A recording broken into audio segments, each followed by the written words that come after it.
నమస్తే, welcome to paper analysis. నేను miss Sai. ఈరోజు పేపర్ అనాలిసిస్లో భాగంగా వివిధ దినపత్రికల్లో వచ్చినటువంటి వార్తా సమూహాలు ఎలా ఉన్నాయి, అలాగే ప్రధాన దినపత్రికల్లో ఎలాంటి వార్తలు వేశారు. సో ముఖ్యంగా చెప్పుకోవాల్సినటువంటి అంశం ఏంటంటే తెలంగాణ రాష్ట్రంలో నేడు మున్సిపల్ ఎన్నికలకు సంబంధించినటువంటి చివరి ఘట్టం ఈరోజు ఆవిష్కృతం కాబోతుంది. ఏంటంటే రిజల్ట్ డే.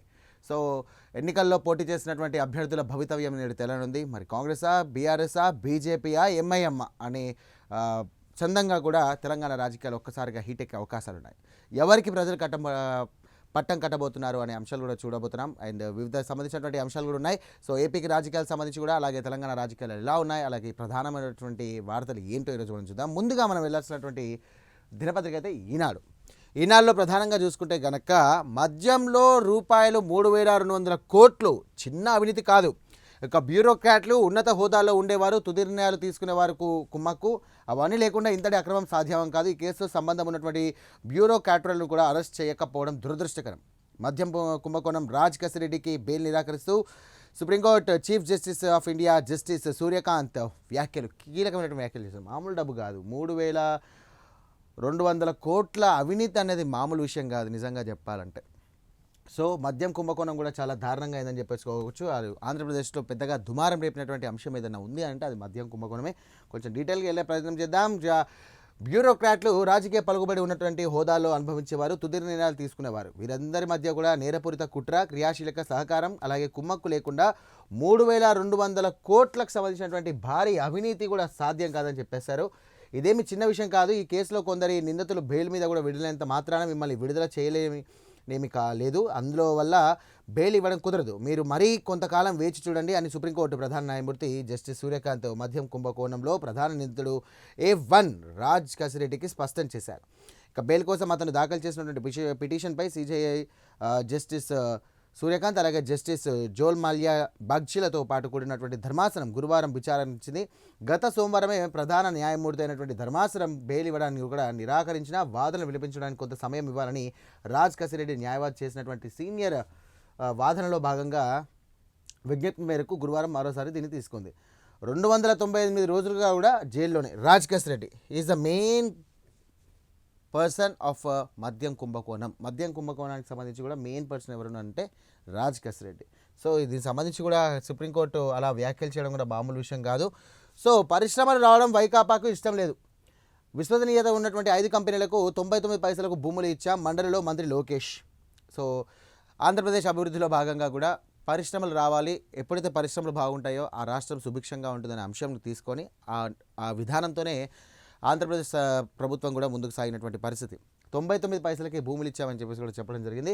గవర్నర్ ప్రసంగం వేళ కాగితాలు వెదజల్లినటువంటి వారు ఆత్మవిమర్శ చేసుకోవాలి, స్పీకర్ అయ్యన్న పాత్రుడు. అది మరి దారుణం. ఒక గవర్నర్ స్థాయిలో ఉన్నటువంటి వ్యక్తి వచ్చి ప్రసంగం చేసే టైంలో దాన్ని వినాలి. వినకపోతే కనుక తర్వాత గవర్నర్ సంబంధించినటువంటి ప్రసంగం పైన తీర్మానం ఉంటుంది. ఆ తీర్మానం టైంలో మీరు దానికి అబ్జెక్షన్స్ ఏమైనా ఉంటే కనుక మనం చెప్పుకోవచ్చు. బట్ ఇలా ఆయనకు నిరసన తెలియజేస్తే కనుక మనం రాజ్యాంగంలో ఉంటున్నామా లేకపోతే ఎక్కడ ఉంటున్నామా అనే ఫీలింగ్ కూడా కలుగుతుంది. రైట్. ఆర్థిక సవాళ్ళ మధ్య సంక్షేమానికి పెద్దపీట. శాసనసభలో రేపు 2026-27 రాష్ట్ర బడ్జెట్. సో బడ్జెట్ సంబంధించి కూడా ఈగర్గా వెయిట్ చేస్తున్నారు. బడ్జెట్ సంబంధించి కూడా ఎలా ప్రతిపాదించాలి, అలాగే రాష్ట్రం ఎలా ఉండాలి, ఎన్ని కోట్ల నిధులు సమకూర్చాలి, వివిధ శాఖలకు ఎంత పెట్టాలి, వ్యవసాయానికి ఎంత పెట్టాలి, విద్య వైద్యానికి ఎంత పెట్టాలి అనే టైంలో కూడా ఆలోచిస్తున్న పరిస్థితి. సో అందరికీ కూడా అన్ని రకాల వారికి బడుగు బలహీన వర్గాలకు సంబంధించినటువంటి ఎవరైతే ఉన్నారో ఆ ప్రజలకు కూడా అందే విధంగా కూడా ఈ బడ్జెట్ రూపకల్పన చేసే అంశం అని చెప్పేసి చెప్పుకోవచ్చు. రైట్. హైకోర్టు అదనపు న్యాయమూర్తిగా కూడా బాలాజీ ప్రమాణం చేయించినటువంటి high court CJ justice Dhiraj Singh Thakur. ఇక బాలాజీ మెడమల్లితో ప్రమాణం చేసినటువంటి జస్టిస్ ధీరజ్ సింగ్ ఠాకూర్ అని చెప్పేసి ప్రధానంగా చేశారు. మరో 114 రైఫెల్ యుద్ధ విమానాలు కొనుగోలుకు డిఏసీ పచ్చజెండా. వాటిలో 96 లోహ విహంగల ఉత్పత్తి భారత్లోనే. ఫ్రాన్స్తో కుదరనున్న భారీ ఒప్పందం. 2.90 లక్షల కోట్ల రూపాయల నుండి 3.15 లక్షల కోట్ల మధ్య అంచనా వ్యయం. 6 బోయింగ్ P-8I నిఘా విమానాల కొనుగోలుకు డిఏసీ ఆమోదం. రైట్. భారత రక్షణ రంగ చరిత్రలో ఇది ఒక పెద్ద కొనుగోలు అని చెప్పుకోవాలి నిజంగా చెప్పాలంటే. ఎందుకంటే 114 రైఫిల్స్ అంటే యుద్ధ విమానాలకు సంబంధించి కూడా ఇటు పాకిస్తాన్ కానివ్వండి, ప్రపంచ దేశాలకు ధీటుగా మనం ఎదురు సమాధానం చెప్పే విధంగా కూడా ఈ రైఫిల్స్ ఉపయోగపడే అవకాశం ఉంది. ఇది ఒక పెద్ద డీల్ అని చెప్పుకోవాలి. రైట్. ఇది నిజంగా జాన్వీ కుటుంబానికి 262 కోట్ల పరిహారం. ఈ విషయాన్ని నేను చెప్తా. తెలిసిన విషయం ఏంటంటే ఈ జాన్వి అక్కడ ఫోన్ మాట్లాడుతూ వెళ్తుంది. అది ఇంపార్టెంట్ కాల్ మాట్లాడుతూ వెళ్తుంది. ఆ టైంలో పెట్రోలింగ్ చేసినటువంటి పోలీస్ అధికారి నిర్లక్ష్యంగా, అంటే ఆ ఏరియాలో దాదాపుగా 40 నుండి 50 వరకు వెళ్ళాల్సినటువంటి స్పీడ్ లిమిట్ అది. కానీ తాను 120 నుండి 150 స్పీడ్లో ఉన్నాడు. సో ఢీ కొట్టినసరికి 100 అడుగుల మీద ఆమె పైన ఎగిరి కింద పడి చనిపోయింది ఆమె. అంటే ఆ డాష్ అవగానే ఆమె ఎగిరి కింద పడిపోయింది, ఆ స్పాట్లో చనిపోయింది. సో తర్వాత పోలీస్ అధికారి, అక్కడ ఉన్నటువంటి అధికారులు కూడా వేరే అధికారులు, పోలీస్ అధికారి కాకుండా వేరే పోలీస్ అధికారులు వచ్చేసి అక్కడ చూశారు. అయితే అతని మాక్లెక్ సంబంధించినటువంటి ఒక పరికరం ఉంటుంది వాళ్ళకు, కంటిన్యూ కాల్స్ రికార్డింగ్. అందులో దారుణమైనటువంటి ఒక సంభాషణ బయటపడింది. ఏంటంటే చనిపోయింది కదా, పరిహారం ఇస్తే సరిపోతుంది లైట్ అనే టైప్లో ఆలోచించేసరికి అది పెద్ద దుమారం రేపింది. మామూలు యాక్సిడెంటే, బట్ మామూలు యాక్సిడెంట్ కానీ దీనికి ఆయన మాట్లాడిన విధానం, అంటే ఎవరైతే యాక్సిడెంట్ చేస్తారో ఆయన మాట్లాడిన విధానం కూడా ఇది పెద్ద ఎత్తున దుమారం రేగా. అక్కడ ధర్నాలు కానివ్వండి, అంటే భారతీయ విద్యార్థికి సంబంధించినటువంటి వాళ్ళకు అక్కడ సెక్యూరిటీ లేదు, చూసే చూపు కూడా సరిగ్గా లేదు అని చెప్పేసి అన్నదానికి ఒక ప్రత్యక్ష నిదర్శనం. ఈ ఒక మాటలను ఆధారంగా చేసుకొని వారు కోర్టులో కేసు వేయడం జరిగింది. దాదాపు 262 కోట్ల రూపాయలను కూడా $29 మిలియన్, అంటే దాదాపు 262.75 కోట్ల రూపాయల పరిహారం చెందేందుకు సియాటెల్ స్థానిక ప్రభుత్వం ఒప్పందం కుదుర్చుకుంది. ఈ మేరకు సిటీ అటర్నీ ఎరికా ఎవెన్స్ బుధవారం ప్రకటన విడుదల చేసింది. ఇక జాహ్నవి కందుల మృతి అత్యంత బాధాకరం. ఈ పరిహారంతో ఆమె కుటుంబానికి కాస్తైన ఉపశమనం లభిస్తుందని ఆశిస్తామని పేర్కొంది. రైట్, ఈ కేసు పరిహార ఒప్పందం కోసం ఇరుపక్షాలు గత వారంలో కోర్టుకు దాఖలు చేసినట్టుగా స్థానిక న్యూస్ వెబ్సైట్ పేర్కొంది. ఈమె కర్నూలు జిల్లాకు చెందినటువంటి మహిళ, యువతి. సో ఉన్నత చదువులు చదవాలని చెప్పేసి కూడా ఆమె వెళ్ళడం జరిగింది. కానీ ఇది మరీ దారుణం అని చెప్పుకోవచ్చు. రైట్, అంబటి రాంబాబు గారు సంక్రాంతి వసూళ్ల కేసులో అంబటికి రిమాండ్, రాజమహేంద్రవరం కేంద్ర కారాగారానికి తరలింపు. పోలీసుల వాహనంలో తగ్గేదే లే అన్నట్టుగా సైగా చేస్తున్నారు రాంబాబు.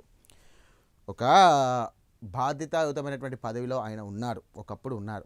సో మాజీ మంత్రి, అలాగే ప్రస్తుతం ఎమ్మెల్సీగా పనిచేస్తున్నటువంటి రాంబాబు ఒక ముఖ్యమంత్రికి దారుణంగా తిట్టడం, బూతులు తిరుగుతూ కూడా ఒక భయానక వాతావరణాన్ని క్రియేట్ చేయడం, అక్కడ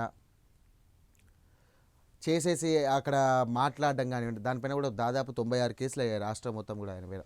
సో దానికి సంబంధించి కూడా బెయిల్ వచ్చినప్పటికీ కూడా మిగతా వాటిల్లో ఆయనకు సంబంధించి కేసు ఫైల్ చేశారు. ఏంటంటే మా పేదలకు పంచేటువంటి, అర్హులకు పంచేటటువంటి పెన్షన్ ఏదైతే ఉంటుందో అందులో నుండి 200 రూపాయలు కట్ చేసేసుకొని ఇది స్కీమ్ కింద కట్టించుకున్నారని చెప్పేసి, అంటే ఇచ్చే టైంలోనే ఆ 200 రూపాయల డబ్బులు కట్ చేసేసుకొని మిగతా డబ్బులు ఇవ్వడం జరిగిందని చెప్పేసి ప్రధానంగా ఆరోపించినటువంటి అంశం. రైట్, సంక్రాంతి వాసులకు సంబంధించి కూడా ఏదో స్కీమ్కి, సంక్రాంతి స్కీమ్కి అని చెప్పేసి 200 కట్ చేశారంట. ఆ దానిలో అరెస్ట్ చేయడం జరిగింది, మళ్ళీ అరెస్ట్ అయ్యారు ఆయన. సో అది ఎక్కడి వరకు పోతుందో కూడా తెలీదు. సో మొత్తం మీద ఈనాడులో వచ్చినటువంటి ప్రధాన వార్తలు చూసాం. రైట్, నెక్స్ట్ సాక్షిలో చూసుకున్నట్టయితే మనకు ప్రభుత్వాన్ని గట్టిగా నిలదీయాలి, శాసనసభలో ప్రజల గొంతు వినిపించకూడదని ప్రభుత్వం కుట్ర చేస్తోంది. అందుకే ఏకైక ప్రతిపక్ష పార్టీ అయినటువంటి వైఎస్ఆర్సీపీని ప్రధాన ప్రతిపక్షంగా గుర్తించడం లేదు. మండలిలో సంఖ్యాబలం ఉంది కాబట్టి ప్రజా సమస్యలపై గట్టిగా గొంతెత్తాలి. ఎమ్మెల్సీలకు వైఎస్ఆర్సీపీ అధ్యక్షుడు మాజీ సీఎం వైఎస్ జగన్ దిశానిర్దేశం. తిరుమల లడ్డు విషయంలో చంద్రబాబుకు అబద్ధాన్ని సృష్టించి దానికి రెక్కలు కట్టారు. వైఎస్ఆర్సీపీపై నిరంతరం బురదలు జల్లుతూ కూడా దుష్ప్రచారం చేస్తున్నారు. 2024 మార్చి 16న ఎన్నికల కోడ్, అలాగే మే 13న పోలింగ్, మే 15న టీటీడీలో నెయ్యి సరఫరాకు టెండర్లు ఓకే. జూన్ 4న ఎన్నికల ఫలితాలు, చంద్రబాబు సీఎం అయ్యాక నెయ్యి సరఫరా ప్రారంభం. జూలై 6, 12వ తేదీల్లో వచ్చినటువంటి 4 ట్యాంకర్ల నెయ్యి నాణ్యత పరీక్షల్లో ఫెయిల్, వాటిని వెనక్కి పంపిన టీటీడీ. అలాగే ఆగస్టు, సెప్టెంబర్లో తిరిగి అదే నెయ్యి సరఫరా. తిరస్కరణకు గురైనటువంటి నెయ్యిని మళ్ళీ ఎలా అనుమతించారు? ప్రజలకు క్షమాపణ చెప్పాల్సింది చంద్రబాబే. సూపర్ 6 హామీలు నెరవేర్చకుండా ప్రశ్నించినటువంటి వారిపై దాడులు, అక్రమ కేసులు. వ్యవసాయం, విద్య, వైద్య రంగాలలో తిరోగమనం, పాలనంతా స్కాములమయం. విశాఖలో 5,000 కోట్ల భూమి గీతాంపరం. ఇక వీటన్నిటిని గట్టిగా ప్రశ్నించాలి, ప్రజల తరపున మనం గొంతు వినిపించాలి. ఇలా ప్రజల సమస్యలకు సంబంధించి కూడా ఈ ఉన్నటువంటి పాయింట్స్లో ఎక్కడ కూడా లేదు. ఒకటి తిరుమల లడ్డు విషయం ఉంది, ఒకటి వైఎస్ఆర్సీపీకి సంబంధించినటువంటి పార్టీకి సంబంధించినటువంటి అంశం, అది చూసుకోవాలి. అది వాళ్ళ పార్టీకి బురద జల్లే ప్రయత్నం చేస్తూ ఉన్నారని చెప్పేసి. ఇంకోటి ప్రతిపక్ష హోదాకు సంబంధించినటువంటి అంశం, 2 పాయింట్స్. సూపర్ 6 హామీలకు సంబంధించి ఇక్కడ ఒక దగ్గర ఉంది. పాలనంతా స్కామ్లమయం, విశాఖలో 5,000 కోట్ల భూమి గీతంపరం. గీతం యూనివర్సిటీకి సంబంధించి కూడా 5,000 కోట్ల రూపాయల భూమిని కూడా ఇచ్చాడని చెప్పేసి ప్రధానంగా ఆరోపిస్తున్నటువంటి అంశం. మొత్తానికి వైఎస్ఆర్సీపీ పార్టీకి మమ్మల్ని అసలు ఎక్కడ కూడా గుర్తించట్లేదు ప్రతిపక్ష హోదా కింద అని చెప్పేసి ఆయన గట్టిగా వినిపిస్తున్నారు. కానీ జరిగినటువంటి ఈ యొక్క అసెంబ్లీ సమావేశంలో మొన్న ప్రారంభం రోజు గవర్నర్ ప్రసంగం అయ్యే టైంలో మాత్రం వీళ్ళు పేపర్లు చింపి మొత్తం గందరగోళం చేసేసి వెళ్ళిపోయారు. రైట్, ముందు నెయ్యి వెనక గొయ్యి, హెరిటేజ్ కోసమే కుట్ర, నెయ్యి కాంట్రాక్ట్ కోసం దిగజారిన చంద్రబాబు, సాక్ష్యాలతో సహా బయటపడ్డ దుర్మార్గం. పవిత్ర శ్రీవారి లడ్డు ప్రసాదంపై చంద్రబాబు దుష్ప్రచారం కుట్ర వెనుక కూడా లోగుట్టు బదలైంది. తమ కుటుంబ వ్యాపార సంస్థ అయినటువంటి హెరిటేజ్ డైరీకి అడ్డగోలుగా టీటీడీ నెయ్యి సరఫరా కాంట్రాక్టు కట్టబెట్టేందుకు బాబు ఇంతటి రాద్ధాంతం చేస్తున్నారన్న విషయం సాక్ష్యాలతో సహా బయటపడింది. 2014-19లో అప్పటి టీడీపీ ప్రభుత్వ హయాంలో హెరిటేజ్ ఫుడ్స్కు అడ్డగోలుగా నెయ్యి సరఫరా కాంట్రాక్టులు కట్టబెట్టినటువంటి విషయం తాజాగా వెలుగులోకి వచ్చిందని చెప్పేసి అన్నారు. అలాగే నేరుగా కాకుండా హెరిటేజ్కు చెందినటువంటి మహారాష్ట్రలో ఇందాపూర్ డైరీకి కాంట్రాక్ట్ కట్టబెట్టి కథ నడిపించారు. ఇది అయ్యాక ఒక విషయం చెప్తా, తిరుమల లడ్డుకు సంబంధించి కూడా ఎలా ఉంది ప్రస్తుతం అక్కడ సిట్ ఏమంటుంది అనేది చెప్తా నేను. బంగ్లాదేశ్లో బీఎన్పీ హవా, 175కు పైగా స్థానాల్లో తారిక్ రెహమాన్ పార్టీ ముందంజ. రైట్, బంగ్లాదేశ్లో ఎన్నికల సమయంలో కూడా అక్కడ గొడవలు జరిగాయి, ఎన్నో దారుణాలు జరిగాయి, హిందువులపైన దాడులు జరిగాయి, హిందూ యువత మీద దాడులు జరిగాయి. అసలు పాలనా వ్యవస్థ అస్తవ్యస్తంగా ఉందంటే అది బంగ్లాదేశ్లో. పాంజా ఇషాన్ మెరుపులు. అలాగే T20 ప్రపంచ కప్లో నమీబియాపై 93 పరుగుల తేడాతో భారత్ గెలుపు. నిజంగా సూపర్ మ్యాచ్ అసలు, నిజంగా చాలా బాగా వచ్చింది అది. రైట్, బొత్స సత్యనారాయణకు సంబంధించినటువంటి అంశం ఇది. 5,000 కోట్ల భూమి గీతంకి ఎలా ఇస్తారు? రియల్ ఎస్టేట్ సంస్థకు 99 పైసలకే భూముల. శాసన మండలిలో మండిపడ్డ ప్రతిపక్ష నేత బొత్స సత్యనారాయణ ఇక 99 పైసలకు సంబంధించి కూడా ఇవ్వడం జరిగిందని చెప్పేసి భూములు ఇచ్చే విధానం దేశంలో ఎక్కడైనా ఉందా? ఐటీ సంస్థల పేరుతో రియల్ ఎస్టేట్ సంస్థల కేటాయింపుల. విశాఖలో ప్రభుత్వం చేసిన భూ కేటాయింపుల నిందిత. భూములు అభివృద్ధి మౌలిక వసతుల కల్పన కోసం ఏపీఐఐసి ఉంది కదా, వారు చేసే పనిని ప్రైవేట్ రియల్ ఎస్టేట్ సంస్థలకు ఎందుకు ఇస్తున్నారు? లోపాయకారి ఒప్పందాల వల్లే భూ కేటాయింపులు మండిపాటు. ప్రభుత్వ తీరును నిరసిస్తూ కూడా సభ నుండి వైఎస్ఆర్సీపీ సభ్యుల వాకౌట్. మొత్తం మీద విషయం ఏంటంటే 5,000 కోట్ల భూమికి సంబంధించి కూడా గీతం యూనివర్సిటీకి ఎందుకు ఇచ్చారు? పీపీపీ విధానాన్ని ఎందుకు రద్దు చేయలేకపోతున్నారు? ఇంకోటి ఏంటంటే 99 పైసలకి భూములు ఇచ్చే విధానంలో దేశంలో ఎక్కడైనా ఉందా? పరిశ్రమలకు సంబంధించి కూడా ఎవరైతే కంపెనీస్ ఉన్నాయో ఆ కంపెనీస్కి 99 పైసలకు భూములు ఎలా ఇస్తారు అని ప్రధానంగా ఆయన ఆరోపిస్తున్నటువంటి వారు. ఈ మధ్య ఇతనికి మళ్ళీ బొత్స సత్యనారాయణ గారికి అలాగే లోకేష్ గారికి కూడా తీవ్రమైనటువంటి వాదోపవాదాలు నిన్న నడిచాయి మండలిలో. తల్లికి వందనంపై దద్దరిల్లినటువంటి మండలి గవర్నర్తో అవాస్తవాలు చెప్పించారంటూ కూడా వైఎస్ఆర్సీపీ ఆగ్రహం. 2 ఏళ్ల తల్లికి వందనం ఇంకా పూర్తి స్థాయిలో ఎందుకు ఇవ్వలేదు నిలదీత. అలాగే తొలి ఏడాది పూర్తిగా ఎగ్గొట్టి రెండో ఏడాది చాలా కుటుంబాలకు 7 నుండి 8 వేల రూపాయల బకాయి. అలాగే ఒక్కసారి నియోజకవర్గ స్థాయిలో పరిశీలించి చూసుకోండి అని కూడా అధికార పక్షానికి హితవు. కాదు అని నిరూపిస్తే సభకు క్షమాపణ చెప్తానని మండలి ప్రతిపక్ష నేత బొత్స సవాల్. తల్లికి వందనం ఏదైతే ఉందో వాళ్ళకి ఎందుకు ఇవ్వట్లేదు? లబ్ధారులకు తల్లికి వందనం ఇస్తే కొంచెమైనా ఉపయోగపడుతుంది కదా, ఎందుకు నిలదీశారని చెప్పేసి కూడా బొత్స సత్యనారాయణ ఘాటుగా స్పందించినటువంటి అంశం. ఇందాక చెప్పాను కదా. అండ్ మరో అంశం చూసుకుంటే కనుక జాహ్నవి కుటుంబానికి 262 కోట్ల పరిహారం. ఇందాక మీకు చెప్పాను ఏంటి, తిరుమల లడ్డు విషయం కూడా చూసుకున్నట్టయితే తిరుమల లడ్డు ఎంతో పవిత్రమైనటువంటి లడ్డు ప్రసాదం. అది దాదాపుగా శ్రీశైలంలో కూడా జరిగిందని చెప్పేసి కూడా ఒక వార్త అయితే బయటకు వచ్చింది. శ్రీశైలంలో కూడా ఆ కల్తీ నెయ్యి కూడా వారారని చెప్పేసి, అలాగే శ్రీశైలానికి సంబంధించినటువంటి లడ్డు పవిత్రతను కూడా పోడగొట్టారని చెప్పేసి చాలామంది బాధపడుతూ తమ ఆవేదన వ్యక్తం చేసినటువంటి అంశం. ఒకటి, తిరుమల శ్రీవారితో పెట్టుకున్న వాళ్ళు ఇప్పటివరకు ఎవ్వరు బతకల, ఎవ్వరికి మంచి జరగల. లడ్డు అనేది అక్కడ ఒక ప్రత్యేకమైనటువంటి ఒక పదార్థం, స్వామివారికి నివేదించేటువంటి ఇష్టమైనటువంటి వంటకం ఏదైనా ఉందనంటే అది లడ్డు. భక్తులకు సంబంధించి కూడా తిరుమల ప్రసాదం ఎవరైనా తిరుమల వెళ్ళి ఇంటికి తీసుకొస్తే కనుక ఎవరికైనా పంచి పెడితే మహాప్రసాదం ఇది రావడం మాకు అసలు అదృష్టంగా ఉందని చెప్పేసి భావించేటువంటి తత్వం, అలాగే ఆ భావనతోనే ఉంటారు. కానీ వైసీపీకి చెందినటువంటి నిర్లక్ష్యమో తెలియదు, టీటీడీ పాలక మండలి వారి యొక్క నిర్వాహకమో తెలియదు. పాలక మండలి అంటే వైఎస్ఆర్సీపీ హయాంలో వైసీపీ హయాంలో ఉన్నటువంటి భూమన కరుణాకర్ రెడ్డి కానివ్వండి, వైవి సుబ్బారెడ్డి కానివ్వండి, వేరే వాళ్ళు కానివ్వండి, ఎందుకు ఈ ప్రక్రియ భోలేబాబా నుండి అక్కడ తీసుకురావడం జరిగింది? 0% పాలు అంటే ఒక్క చుక్క పాలు లేకుండా, 0% ఫ్యాట్ లేకుండా సింథటిక్ నెయ్యిని తయారు చేసి ఆ తయారు చేసినటువంటి నెయ్యిని భక్తుల మనోభావాలు దెబ్బతీసే విధంగా, ఆలయ ప్రతిష్టను దెబ్బతీసే విధంగా ఈ యొక్క తిరుమలకు సంబంధించినటువంటి నెయ్యిని కల్తీ చేయడం జరిగింది. సో సిట్ అధికారులకు సంబంధించి కూడా ఎక్కడ కొంచెం 0.10% అనేది కొంచెం కనబడింది అనే టైప్లో మాట్లాడారు. సో అక్కడ ఫ్యాట్ లేదని చెప్పేసి కొంతమంది ఉన్నారని చెప్పేసి. దరిద్రమైనటువంటి విషయం ఏంటంటే ఆ కల్తీ నెయ్యిలో పంది కొవ్వు ద్వారా తీసినటువంటి పదార్థాన్ని కూడా కలిపారని చెప్పేసి చెప్పారు. అలాగే వేరే కెమికల్స్ వాడి కూడా ఈ నెయ్యిని తయారు చేయడం జరిగిందని చెప్పేసి చెప్పారు. ఎంత దారుణం అసలు. సరే, భూముల కబ్జాలు విన్నాము, ఎన్నో మద్యం కుంభకోణాలు విన్నాము, ఎన్నో విషయాలకు సంబంధించినటువంటి కుంభకోణాలు విన్నాం. కానీ పోయి శ్రీవారి ఆలయంతో సంబంధించి శ్రీవారి తిరుమల శ్రీవారి వెంకటేశ్వర స్వామి వారి యొక్క లడ్డూ ప్రసాదంతో పెట్టుకుంటే మీకు ఏమైనా పుట్టగతులు ఉంటాయా అని అడుగుతున్నా. పుట్టగతులు ఉంటాయా అని అడుగుతున్నా.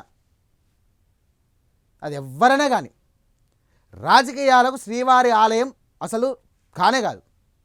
ఇంకొక రూల్ కూడా తీసుకొచ్చారు, శ్రీవారి ఆలయం ముందు కూడా రాజకీయాలు మాట్లాడకూడదు. అది మంచి పని చేశారు నిజంగా చెప్పారు. లేకపోతే అక్కడ కూడా ప్రెస్ మీట్లు పెట్టి మాట్లాడడం జరుగుతుంది. వెళ్తారు, నీళ్ళు పోసేసుకొని స్వామివారికి పొర్లు దండాలు పెట్టేసి మేము లడ్డు కథ చేయలేదని చెప్పేసి మళ్ళీ ప్రెస్ మీట్ పెట్టి మాట్లాడడం కానీ, అక్కడ మీడియాతో మాట్లాడడం కానీ అది చేస్తూ ఉంటారు. కానీ సిట్ అధికారులు ఇచ్చినటువంటి నివేదిక ఆధారంగానే ఈ యొక్క చర్యలుంటాయి. శ్రీవారి ఆలయానికి సంబంధించినటువంటి కానీ పవిత్రతను ప్రతిష్టను దెబ్బతీసే విధంగా ఎవరైతే ప్రవర్తిస్తారో వారు ఖచ్చితంగా శిక్ష అనుభవించాల్సిందే. భారతదేశంలో ఎక్కడ ఇన్ని ఆలయాలు ఉన్నాయి, కాశీ కానివ్వండి, ప్రయాగ్రాజ్ కానివ్వండి, బద్రీనాథ్ కానివ్వండి, ఇటు మహారాష్ట్రలో ఉన్నటువంటి అమ్మవారి ఆలయాలు కానివ్వండి, తుల్జాపూర్ కానివ్వండి, వేములవాడ కానివ్వండి, తెలంగాణలో యాదగిరి నరసింహస్వామి గుడి కానివ్వండి. ఎందుకు ఆలయాలతో పెట్టుకుంటున్నారు? ఎందుకు మీ రాజకీయాలకు ఆలయాలతో వాడుకుంటున్నారు? ఎందుకు మీ స్వలాభాల కోసం ఆలయ ప్రతిష్ట దెబ్బతీస్తున్నారు? ఎందుకు మీ ఆలయాలకు సంబంధించినటువంటి అంశాలను తీసుకుంటున్నారు? రాజకీయాలకు ఆలయాలకు అసలు సంబంధమే లేదు అసలు నిజం చెప్పాలంటే. కానీ ఎవరైనా సరే ఖచ్చితంగా ఈ శిక్ష అనుభవించాల్సిందే. వెంకటేశ్వర స్వామితో పెట్టుకున్నాడు పుట్టగతులు ఉండకుండా పోతాడు నిజంగా చెప్పాలంటే. అది ఖచ్చితంగా జరుగుతుంది. ఆ పాపం ముళ్ళ కట్టుకోవాల్సిందే. రైట్, ఇది సాక్షిలో ఉన్నటువంటి ప్రధాన అంశాలు. నెక్స్ట్ ఆంధ్రజ్యోతిలో మనం చూసుకుంటే కనుక పోలవరం 85% పూర్తి, కేంద్ర సాయం 27,000 కోట్లు, 2024-25లో 5,512 కోట్ల విడుదల, లోక్సభలో కేంద్ర ప్రభుత్వం వెల్లడి. ఈసారన్న పోలవరం పూర్తవుతుందో లేదో చూడాలి. దాదాపు కొన్ని ఏళ్ల సంధి కూడా అది అట్టాగే ఉండిపోయింది. ఎప్పుడో జవహర్లాల్ నెహ్రూ ఉన్న టైంలో పడినటువంటి పోలవరం ప్రాజెక్ట్ ఇప్పటివరకు పూర్తి కాకపోవడం దారుణం అసలు నిజం చెప్పాలంటే. ఆయకట్టుకు సంబంధించిన గోదావరి నీళ్ళు అక్కడే మనకు చివరి ఆయకట్టుకు ఖచ్చితంగా కూడా ఆంధ్రప్రదేశ్ రాష్ట్రంలో సస్యశ్యామలం చేయడానికి చంద్రబాబు నాయుడు గారు చాలా కట్టుదిట్టమైనటువంటి నిర్ణయంతో ఉన్నటువంటి పరిస్థితి. కంకణం కట్టుకున్నారు, ఖచ్చితంగా 2027లో ఖచ్చితంగా పోలవరం పూర్తి చేద్దామని చెప్పేసి. టార్గెట్ 2029 ఎన్నికలకు ఇప్పటి నుండి సన్నద్ధం, పొలిటికల్ గవర్నెన్స్కు సీఎం శ్రీకారం, అన్ని కోణాలు విశ్లేషించి ప్రోగ్రెస్ రిపోర్ట్లు, కీలక అంశాలపై సూక్ష్మ పరిశీలనలతో సూచనలు. శాసనసభల పనితీరుపై కూడా 360 రోజులు డిగ్రీల్లో స్కానింగు, లోటుపాట్లను వివరిస్తూ పనితీరును విశ్లేషిస్తూ లోక్సభ నియోజకవర్గాల వారీగా విశ్లేషణ, ఎమ్మెల్యేలు, కలెక్టర్, ఎస్పీ, ఇన్ఛార్జ్ మంత్రితో భేటీ. ఇక మచిలీపట్నం ఎంపీ స్థానంలో శ్రీకారం. ఇక పామర్రు అలాగే పెనమలూరు, గుడివాడ పనితీరుపై సంతృప్తి. మచిలీపట్నం, గన్నవరం, పెడనలో మెరుగుపడాలి, అపనిగడ్డలో ఎవరి దారి వారిదే దిద్దుకోవాలన్న సీఎం. ఇన్ఛార్జ్ మంత్రి వాసంశెట్టి పనితీరుపై పెదవి విరుపు. సో కూటమి ఐక్యత పదిలంగా ఉండాలి, మళ్ళీ మా అధికారంలోకి రావాలంటే అప్పుడే స్థిరమైనటువంటి ప్రగతి సాధ్యమవుతుంది అని పదే చెబుతున్న ముఖ్యమంత్రి చంద్రబాబు వచ్చే ఎన్నికలపై ఇప్పుడే దృష్టి సారించారు. ఎమ్మెల్యే లోటుపాట్లను కూడా గుర్తించి వాటిని వారికి వివరించి దిద్దుబాట్లను సూచిస్తున్నారు. అటు అధికారులతోనూ సమన్వయం సాధించేలా చర్యలు తీసుకున్నారు. పొలిటికల్ గవర్నెన్స్లో భాగంగా పార్లమెంట్ నియోజకవర్గాల వారీగా భేటీలకు శ్రీకారం చుట్టారు. ఆ నియోజకవర్గ పరిధిలోని ఎమ్మెల్యేలు, కలెక్టర్లు అలాగే ఎస్పీ, ఇన్ఛార్జ్ మంత్రులతో సమావేశాలు జరగడం జరిగింది. సో చూడాలి ఈయన 2029కి సంబంధించినటువంటి అంశాలకు చూసుకున్నట్టుగా ప్రభుత్వాలు చేసినటువంటి సంక్షేమ పథకాల్లో భాగంగా ప్రజలకు ఖచ్చితంగా తీసుకెళ్ళాలి. ప్రజలకు ఏ సమస్య వచ్చినా మీరు ముందుండాలి. ఎంపీలు కానివ్వండి, ఎమ్మెల్యేలు కానివ్వండి, ఎమ్మెల్సీలు కానివ్వండి, రాష్ట్ర స్థాయి నాయకులు కానివ్వండి, ప్రభుత్వం అమలు చేసినటువంటి సంక్షేమ పథకాలు ఏమున్నాయో ఖచ్చితంగా కూడా వాళ్ళకి వెళ్ళే విధంగా చూడాలి. ఎక్కడ ఎలాంటి లోటుపాట్లు లేకుండా ప్రతిపక్షాలకు ఎక్కడ ఇబ్బంది వాళ్ళకు మనకి ఇబ్బంది పెట్టే విధంగా కాకుండా వాళ్ళకి ఎక్కడ లూజ్ పాయింట్ లూజ్ స్టాక్ ఇచ్చే విధంగా కూడా మనం ప్రవర్తించకుండా ఖచ్చితంగా కూడా ఎన్నికలకు సంబంధించి కూడా మనం ఇబ్బంది ప్రణాళికలు చేసుకోవాలని చెప్పి సీఎం చంద్రబాబు చెప్పడం జరిగింది. రైట్. ఆరోపణలు చేయడం పారిపోవడం, మండలిలో విపక్షం తీరుపై లోకేష్ ధ్వజం, రియల్ ఎస్టేట్ సంస్థలకు భూ పందేరం ఇవి అని చెప్పేసి చెప్తా ఉన్నారంటే విపక్షం. అలాగే యువతకు ఉద్యోగాలు కల్పించే లక్ష్యంతోనే కంపెనీలకు భూముల కేటాయింపులు, విశ్వసనీయ కంపెనీలకే తక్కువ ధరలకు భూమి, ఇందులో లాలూచి ఏమీ లేదు మంత్రి లోకేష్. అలాగే ఆరోపణలు నిరూపించాలని వైసీపీకి సవాల్, మండలిలో అధికార విపక్షాల మధ్య మాటల యుద్ధం, పెన్షన్లు, తల్లికి వందనం పైన రసవత్తర చర్చ, యూనివర్సిటీలకు ఉమ్మడి చట్టం, కాలేజీలకు అనుమతులు, ఇతర నిబంధనలపై ఇకపై వేరువేరు విధానాలు ఉండవు. రైట్. రాజ్ కసిరెడ్డి సంబంధించినటువంటి వార్త. మద్యం స్కామ్కు రాజ్ కసిరెడ్డి ఆర్కిటెక్ట్, ఆయనకు బెయిల్ ఇచ్చే ప్రసక్తే లేదు. ఇంకొన్నాళ్ళు జైల్లోనే ఉండనివ్వండి 3,200 కోట్లు అంటే చిన్న విషయం కాదు. A7 ముప్పిడి అవినాష్కు నీడల రాజ్, ఆయనకు లొంగిపోతే బెయిల్ గురించి చూద్దాం. సుప్రీంకోర్టు తీవ్ర వ్యాఖ్యలు, Raj Kasireddy bail petition dismiss, నిందితులైన అధికారులను కూడా అరెస్ట్ చేయకపోవడం ఆగ్రహం. చెప్పాను కదా ఇందాక. కొంచెం లోతుగా వెళ్తే కనుక 1,000 కోట్ల మద్యం కుంభకోణం వ్యవహారంలో కీలక నిందితుడు రాజ్ కసిరెడ్డికి సుప్రీంకోర్టులో ఎదురుదెబ్బ తగిలింది. ఆయన బెయిల్ ఇవ్వడం కుదరదని సర్వోన్నత న్యాయస్థానం తేల్చి చెప్పింది. మద్యం స్కామ్ రూపకర్త ఆర్కిటెక్ట్ ఆయననే అని తేల్చి చెప్పింది. మరికొంతకాలం కూడా జైల్లో ఉండనివన్నట్టు కూడా తీవ్ర వ్యాఖ్యలు చేసింది. లేని పక్షంలో రాజ్ కసిరెడ్డికి అత్యంత సన్నిహితుడైన A7 ముప్పిడి అవినాష్ సరెండర్ అయ్యేలా చేస్తే అప్పుడు బెయిల్ గురించి ఆలోచిస్తామని స్పష్టం చేసింది. జగన్ హయాంలో జరిగినటువంటి 1,000 కోట్ల మద్యం స్కామ్లో రాజ్ కసిరెడ్డిది కీలక పాత్ర అని సిట్ తేల్చిన సంగతి తెలిసిందే. ఆయనకు బెయిల్ ఇచ్చేందుకు జనవరి 29న హైకోర్టు నిరాకరించింది. ఆ మరుసటి రోజున ఆయన సుప్రీంకోర్టు వెళ్ళడం జరిగింది. ఒక సుప్రీంకోర్టు ఉన్నత న్యాయస్థానం కూడా ఇలాంటి మాటలు మాట్లాడడం అంటే దారుణం. దేనికి? ఈయన చేసినటువంటి పనికి నిజంగా అది వాళ్ళు ఎంత ఆగ్రహంతో ఇట్లాంటి మాటలు మాట్లాడారో అర్థం చేసుకోండి. ఎందుకంటే చిన్న విషయం కాదు. 3,200 కోట్లు అంటే మామూలు విషయమా? రైట్. ఇందాక చెప్పాను కదా, ఆ ప్రాణం విలువ 262 కోట్లు. జాహ్నవి కుటుంబానికి పరిహారం, కుటుంబ సభ్యులతో ఒప్పందం, మాస్టర్స్ చేసేందుకు అమెరికాకు జాహ్నవి. అలాగే రోడ్డు దాటుతుండగా పోలీసు వాహనం ఢీ, విలువలేని ప్రాణం అంటూ కూడా అధికారి ఎగతాళి, భారత దౌత్యాధికారుల జోక్యంతో లోతుగా దర్యాప్తు, అప్పట్లో 2 పోలీసుల అధికారుల సస్పెన్షన్, భారీ పరిహారానికి సిద్ధమైన సియేటల్ యంత్రాంగం.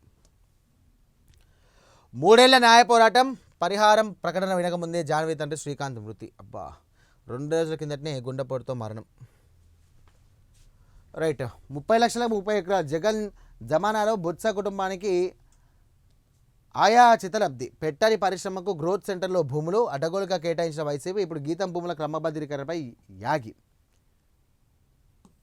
30 లక్షలకు 30 ఎకరాలు ఇప్పుడు అదే సంబంధించినటువంటి అంశం నిజంగా చెప్పాలంటే. ఎందుకంటే 99 పైసలకు పరిశ్రమలకు భూములు ఎలా ఇస్తున్నారని చెప్పేసి ఆయన ప్రధానంగా నిన్న మండలిలో పెద్ద రచ్చ చేశారు. సో ఇందులో ఆంధ్రజ్యోతిలో 30 లక్షలకే 30 ఎకరాలు ఇచ్చారని చెప్పేసి జగన్ హయాంలో అని చెప్పేసి ఒక ఆర్టికల్ వేసింది.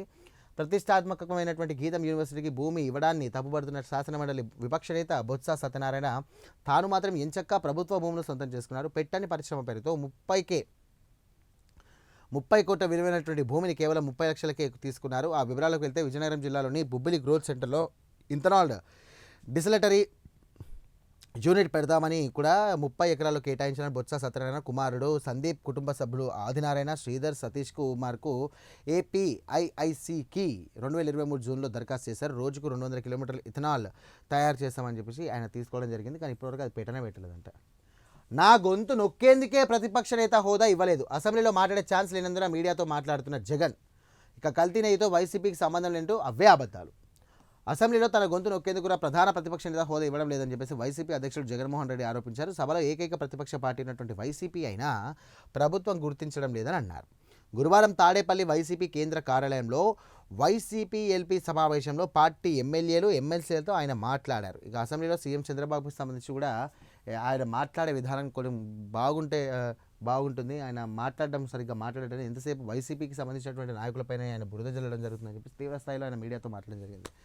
మరో 114 రఫేల్స్ వాయుసేన కోసం 325 లక్షల కోట్ల రూపాయలతో కొనుగోలు, రక్షణ ఉత్పత్తుల సేకరణ మండలి ఆమోదం. నేవీ కోసం P8I సముద్ర నిఘా విమానం, మెరైన్ గ్యాస్ టర్బైన్ ఆధారిత ఎలక్ట్రిక్ పవర్ జనరేటర్, సైన్యానికి ట్యాంకు విధ్వంసక వైభవ్ మైన్స్, అలాగే మొత్తం 3.60 లక్షల కోట్ల కొనుగోలుకు ఆమోదం. ప్రధాని నేతృత్వంలోని CCS అంగీకారం లభించగానే కొనుగోలుకు షురు. 8 డార్నియర్ విమానాల కోసం హాల్తో రక్షణ శాఖ ఒప్పందం. ఇది ఈ టైప్లో ఉంటుంది. అంటే ఇది వేశారు. దీనికి సంబంధించి కూడా రైఫైల్ యుద్ధ విమానాలకు సంబంధించి కూడా ఈ రకంగా ఉండొచ్చు అని చెప్పేసి చెప్పడం జరిగింది. 360 లక్షల కోట్ల విలువైన యుద్ధ విమానాలు, ఆయుధాలు, ఆయుధ వ్యవస్థను కూడా కొనుగోలు చేసేందుకు కూడా డిఫెన్స్ అక్వాజిషన్ కౌన్సిల్ DAC ఆమోదం తెలిపింది. ఇందులో ఎంతకాలంగా ఎదురు చూసినటువంటి రైఫైల్ యుద్ధ విమానాల కొనుగోలు కీలకమైంది. రక్షణ మంత్రి రాజ్నాథ్ సింగ్ నేతృత్వంలోని గురువారం సమావేశమైన DAC వాయుసేన 114 రఫేల్ మల్టీ రోల్ కంబాట్ యుద్ధ విమాన కొనుగోలుకు ఆమోదం తెలిపింది. రైట్. నిన్న భారత్ బంద్ అని చెప్పేసి కూడా పెద్ద ఎత్తున కూడా ఉద్యమం చేశారు వామపక్ష పార్టీలు. ఇది మన CPI కానీ CPM గారు వాళ్ళు, CPI CITU వాళ్ళు. ఆ లేబర్ కోడ్లు రద్దు చేయాలి, కార్మికుల హక్కులు తాకట్టు పెడుతున్న కేంద్ర సర్కార్, కదం తొక్కిన కార్మిక లోకం, పలు జిల్లాల్లో భారీ ర్యాలీలు, దేశంలో బ్యాంకింగ్, బీమా, గనుల రంగంలో సమ్మె ప్రభావం, 30 కోట్ల మంది పాల్గొన్నారు. కార్మిక సంఘాల ఐక్యవేదిక బెజవాడలో భారీ ర్యాలీ చేశారు. 22 నుండి పట్టణాల్లో హ్యాపీ సండే, ప్రతి నెల 2-4 ఆదివారాల్లో నిర్వహణ అని చెప్పేసి చేయడం జరిగింది. దీనికి సంబంధించినటువంటి వార్త. రైట్. అంబటికి మళ్ళీ రిమాండ్ 26 వరకు కూడా విధించినటువంటి గుంటూరు కోర్టు లాటరీ కేసులో ఈ నెల 20 వరకు కూడా మళ్ళీ రిమాండ్ విధించారు. రాజమండ్రి జైలుకు తరలింపు, టికెట్ల విక్రయం, లక్కీ డ్రా వీడియోలను కూడా జడ్జికి అందించినటువంటి పబ్లిక్ ప్రాసిక్యూటర్లు 5 రోజుల కస్టడీకి కోసం పోలీసులకు సంబంధించి కూడా బెయిల్ పిటిషన్ దాఖలు చేసిన రాంబాబు. కోర్టు ఆవరణలోనే అంబటి అతి తగ్గేదలే అన్నట్టు కూడా సైగలు, డోంట్ టచ్ మీ అంటూ పోలీసులకు వార్నింగ్. తగ్గేదలే డైలాగ్ తరహాలో సైగలు చేసిన అంబటి. లాస్ట్కి ఏమవుతారో నాకు అర్థం కాదు నిజంగా చెప్పాలంటే. అంటే ఒక కేసు కాకుండా ఇంకో కేసు, ఒక కేసు కాకుండా ఇంకో కేసు అని చెప్పేసి కూడా వేయడం జరిగింది. రైట్. ఇది ఆంధ్రజ్యోతిలో ప్రధానంగా ఉన్నటువంటి వార్తలు. నెక్స్ట్ V6 వెలుగు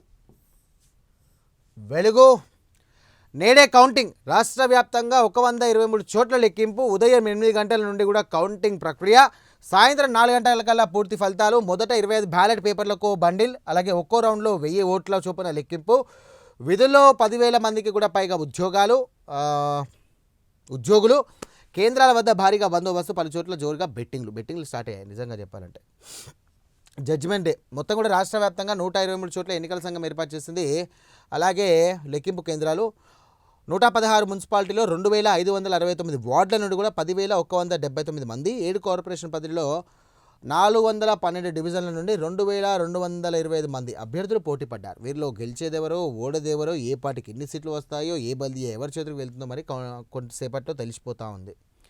కాళేశ్వరం కేసులో కేసీఆర్ ఎందుకు అరెస్ట్ చేస్తలే, CBIకి అప్పగిస్తే 48 గంటలు అరెస్ట్ చేస్తామని కిషన్ రెడ్డి బండి సమాధానం చెప్పాలి అని చెప్పేసి సీఎం రేవంత్ రెడ్డి గారు అంటున్నారు. ముచ్చట ఏంటంటే, మేము లేఖ రాసి 6 నెలలు గడుస్తున్నా కేంద్రం ఎందుకు పట్టించుకుంటలే, ఆ ఫైల్ ఎక్కడ దూకి పెట్టిండ్రు, ఫార్ములా ఈ కేసు IAS అధికారి ఎంక్వైరీపై ఎందుకు అనుమతిస్తలే, కిషన్ రెడ్డి లేఖ రాసి ఫోన్ ట్యాపింగ్ కేసును కూడా CBIకి ఇస్తాం, విద్యుత్ కొనుగోలు కొనంగల్లో బీజేపీ నేత సూసైడ్ కేసును అప్పచెప్తాం, కూలిన కాళేశ్వరాన్ని బీఆర్ఎస్ నేతలు నా ఖాతాలో వేయాలనుకున్నారు, నేను ఎవరితోనూ పోల్చుకోను, కేసీఆర్ మోదీలాగా వివరించను, నేను సామాన్యుడిని అంటే నిపుణుల సలహా ప్రకారమే ముందుకు పోతున్నా, ఇక సింగరేణి టెండర్ల ప్రక్రియలో ఎలాంటి అవకతవకలు జరగలేదు, 2018లో తెచ్చిన నిబంధనల మేరకు టెండర్లు, ఈ అంశంపై అసెంబ్లీలో చర్చిస్తామని వెల్లడి. రైట్. ఈ మున్సిపల్ ఎన్నికల అనంతరం కూడా ఆయన నిన్న ఢిల్లీ పర్యటన జరగడం జరిగింది. ఢిల్లీ పర్యటన భాగంగా కూడా ఆయన వెళ్ళి మాట్లాడడం జరిగింది. సో ఇక్కడ జరుగుతున్నటువంటి పరిణామాలకు సంబంధించి రాహుల్ గాంధీతో కానివ్వండి, అలాగే కేంద్ర మంత్రులను కూడా కలిశారు. రాష్ట్రానికి సంబంధించినటువంటి గాంధీకి సంబంధించినటువంటి ఆయన పేరుతో కూడా మూసి, అలాగే ఈసా కలయికైనటువంటి స్థానంలో మహాత్మా గాంధీ చితాభస్మాన్ని ఈసా నదిలో కలవడం జరిగింది. మన హైదరాబాద్కి సంబంధించిన అక్కడ ఒక గాంధీకి సంబంధించినటువంటి పేరుతో అక్కడ బిల్డ్ చేయడం జరుగుతుంది. దానికి రావాలని చెప్పేసి కూడా రాజ్నాథ్ సింగ్కి, రక్షణ శాఖ మంత్రి రాజ్నాథ్ సింగ్ కూడా ఆయన ఆహ్వానం పంపడం జరిగింది. రైట్. మొత్తం మీద కాళేశ్వరంపై CBI దర్యాప్తు కొడుతూ కూడా ప్రభుత్వం లేఖ రాసి 6 నెలలు అయిందని, దీనిపై కేంద్రం ఇంతవరకు ఎందుకు స్పందించడం లేదని చెప్పేసి సీఎం రేవంత్ రెడ్డి ప్రశ్నించారు. కాళేశ్వరం ప్రాజెక్టులో అవినీతిపై విచారణ చేపట్టాలని కూడా CBI డైరెక్టర్కు లేఖ రాశాం. అదే కాపీని హోమ్ సెక్రటరీ కూడా జత చేశాం. కాళేశ్వరం కేసు CBIకి అప్పగిస్తే 48 గంటల్లో కేసీఆర్ని అరెస్ట్ చేస్తామని చెప్పేసి కిషన్ రెడ్డి అఫీషియల్గా చెప్పారు. ఇంతకాలమైన కేసీఆర్ని ఎందుకు అరెస్ట్ చేయలేదు అని నిలదీశారు. రైట్. చూడాలి మరి దీనికి సంబంధించి కూడా కాళేశ్వరం ఎంక్వైరీ కానివ్వండి, ఫోన్ ట్యాపింగ్ కానివ్వండి, మిగతా ఏదైనా కానివ్వండి, ఎలా జరుగుతుందో అసలు తెలంగాణ రాజకీయాలు ఎటుపోతున్నాయో కూడా ఎవ్వరికి అర్థం కావట్లేదు. కేసీఆర్ 10 ఏళ్ళు అధికారం ఇస్తే ఏం చేసిండు? ఉద్యమకారుల గుర్తింపు గౌరవం దక్కలే. కేశవరావు జాదవ్కు అధికారికంగా అంత్యక్రియలే చేయలే, తెలంగాణ ఇతరులకు మాత్రం లాంఛనాలతో వేసిర్రు. రవీంద్ర భారతిలో ఎవరెవరికో విగ్రహాలు పెడుతున్నారు. తెలంగాణ వాసులను బలి తీసుకున్న కేబీఆర్ పేరుతో పార్క్ ఇంకా. సో అక్కడ జయశంకర్ విగ్రహం పెట్టాలని కేటీఆర్ను ఎన్నోసార్లు కోరిన ఉద్యమాలకారులకు ఆత్మగౌరవ సభలో కామెంట్స్. కవిత కీలక వ్యాఖ్యలు చేస్తూ ఉన్నారు. ఉద్యమకారులను కూడా పట్టించుకోలేదు తెలంగాణ రాష్ట్ర సర్కార్, అంటే ఆ టైంలో ఉన్నటువంటి ప్రభుత్వం, బీఆర్ఎస్ హయాంలో ఉన్నటువంటి ప్రభుత్వం తెలంగాణ ఉద్యమకారులను పట్టించుకోలేదు. మొత్తం కూడా వారి యొక్క సొంతంగానే వాళ్ళు పూట గడవడం జరిగింది. ఇక అసలు నార్మల్ పీపుల్ని కానివ్వండి, ప్రజల్ని కానివ్వండి, ఇటు ఉద్యమకారులం కానివ్వండి, రచయితలం కానివ్వండి, కవులం కానివ్వండి, జానపద కళాకారులం కానివ్వండి, తెలంగాణ సాంస్కృతిక సంఘం సంబంధించినటువంటి వాళ్ళని కూడా ఎవరిని కూడా పట్టించుకోవాలని చెప్పేసి కవిత కామెంట్ చేయడం జరిగింది. Camp politics. కౌంటింగ్కు ముందే క్యాంపుకు అభ్యర్థులు. అన్ని ప్రధాన పార్టీలు ఇదే తీరు. ఈ నెల 16న మేయర్, చైర్పర్సన్ ఎన్నికలు. అప్పటి వరకు అభ్యర్థులను కాపాడుకునే పనిలో పార్టీలు. ఆదిలాబాద్, నిజామాబాద్, కరీంనగర్, వరంగల్, ఇంకా వేరే ప్రాంతంలో ఒక నల్గొండ, ఇట్లాంటి ఏరియాలో ఇప్పటికే క్యాంప్ రాజకీయాలు స్టార్ట్ అయిపోయి. ఆదిలాబాద్లో బీజేపీ స్టార్ట్ చేసింది, నిజామాబాద్లో బీజేపీ అండ్ కాంగ్రెస్, అండ్ కరీంనగర్లో కూడా బీజేపీ పార్టీ వాళ్ళు క్యాంప్ రాజకీయాలు చేయడం జరిగింది. ఒకళ్ళు గోవా, ఒకళ్ళు అండ్ అయోధ్య, ఇంకొక వేరే టూర్స్కి వెళ్ళారు, బెంగళూరు, ఇట్లాంటి దానికి తీసుకెళ్ళడం జరిగింది. రైట్. మామనూరు ఎయిర్పోర్ట్ పనులు ప్రారంభించండి. సివిల్ ఏవియేషన్ మినిస్టర్గా రామ్మోహన్ నాయుడుకు సీఎం విజ్ఞప్తి. మూసీ ప్రాజెక్టుకు 100 ఎకరాలు బదలాయించండి. గాంధీ సరోవర్ ప్రాజెక్టు శంకుస్థాపన కార్యక్రమానికి రండని చెప్పేసి అనడం జరిగింది. రక్షణ మంత్రి రాజ్నాథ్ సింగ్ కూడా సీఎం రిక్వెస్ట్. కేంద్ర నిధులతో కృష్ణా వికారాబాద్ రైలు మార్గం నిర్మించండి. కేంద్ర రైల్వే శాఖ మంత్రి అశ్విని వైష్ణవ్కు వినతి అని చెప్పేసి కూడా చెప్పడం జరిగింది.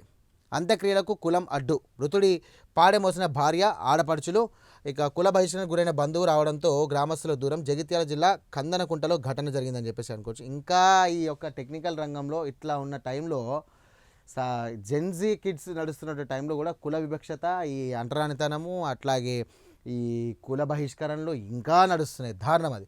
భారత్ బంద్కు మిశ్రమ స్పందన. పలు రాష్ట్రాల్లో సంబంధించిన జనజీవనం, రవాణా, బ్యాంకింగ్, పారిశ్రామిక రంగాలపై ఎఫెక్ట్. ఒడిశా, తమిళనాడులో సహా పలు రాష్ట్రాల్లో సమ్మె ప్రభావం. బెంగాల్, త్రిపుర, గుజరాత్లో కనిపించింది సమ్మె సెగ. 27 లక్షల మంది స్టూడెంట్స్కు young India kit. School, hostel తెరిచిన ఫస్ట్ వీక్లోనే ఇచ్చేలా ఏర్పాటు. మెగా కిట్లో భాగంగా 22 రకాల నాణ్యమైన వస్తువులు. గురుకుల, సర్కార్ బడి విద్యార్థులకు ఇవ్వనున్న సర్కార్. కామన్ కిట్తో పాటు రెసిడెన్షియల్ స్టూడెంట్స్కు కూడా మరిన్ని వస్తువులు. సుమారు 1600 కోట్లు ఖర్చు అవుతుందని అంచనా. త్వరలో సెంట్రలైజ్డ్ టెండర్లు పిలవాలని నిర్ణయం.